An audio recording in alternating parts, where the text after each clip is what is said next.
This week, on Sunday, we'll be taking a look at the free school meals debate that's erupted in the UK over the past few days. In the wake of a parliamentary vote on whether to extend the meal vouchers for around 1.3 million vulnerable children in England to cover holidays, end quote, the answer was resoundingly no. Notably, all but one of the 321 MPs who voted against the motion were Tories. The remaining one was Julian Lewis, a former Tory MP who had the whip removed this year for standing as a candidate to chair the Intelligence and Security Committee. Make of that what you will. Today we'll be using Gayatri Chakravorty's Spivak and her infamous text, Can the Subaltern Speak? Although we will not concern ourselves fully with answering that question. Instead, we will be asking, how can a person come to speak? And how does that parliamentary vote on free school meals signal the prevention of 1.3 million voices? Given that this is a widely publicised parliamentary vote, there is naturally a vast amount of partisan discourse that should be discussed before we can turn to answering our questions. Firstly, what is it that has actually been voted down? Well, the scheme that was in place was one of vouchers. Families were able to redeem these vouchers, which enabled them to feed their children first during the Easter holidays this year, and then during the summer holidays this year, following a government U-turn after the footballer Marcus Rashford led a campaign for their extension. The government then have chosen to reject calls for this voucher scheme to be extended further until after the Easter break in 2021, instead favouring the approach of providing £63 million worth of funding to local authorities for families facing financial difficulties due to pandemic restrictions, as well as increasing welfare support by £9.3 billion, end quote, as BBC News has reported. The opposition, that is the parties not in government at this time, have argued that this is not enough, and that the Conservatives are showing contempt for the vulnerable children unable to access enough food during this acutely difficult time. Furthermore, the Tory party's position has been subject to much derision, especially after the comments of one of their MPs. Regarding the MP in question, BBC News reported that when this MP was, quote, commenting on a school in Mansfield, Ben Bradley, MP, said that one kid lives in a crack den, another in a brothel. Another Twitter user responded, saying that £20 cash direct to a crack den and a brothel sounds like the way forward with this one. To which Mr. Bradley replied, that's what free school meal vouchers in the summer effectively did. End quote. Bradley says this was taken out of context, although as a former free school meals kid, I fail to see how context would have made such a comment any better.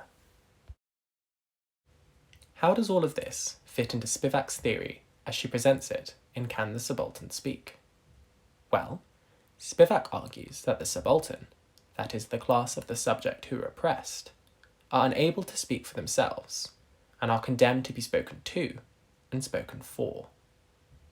She uses a number of examples to highlight this, but her view is best characterised in her infamous sentence, white men are saving brown women from brown men, end quote. Meaning that the brown women, the subaltern, are rendered unable to speak for themselves as an independent subject, as their own person. Instead, white men, positioned as the saviour, are seen to be saving women from the unsafe practices they are subjected to by the brown men.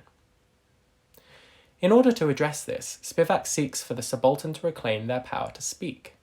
She admits, however, in reclaiming this power, they cease to be the subaltern, but become just altern, that is, the other.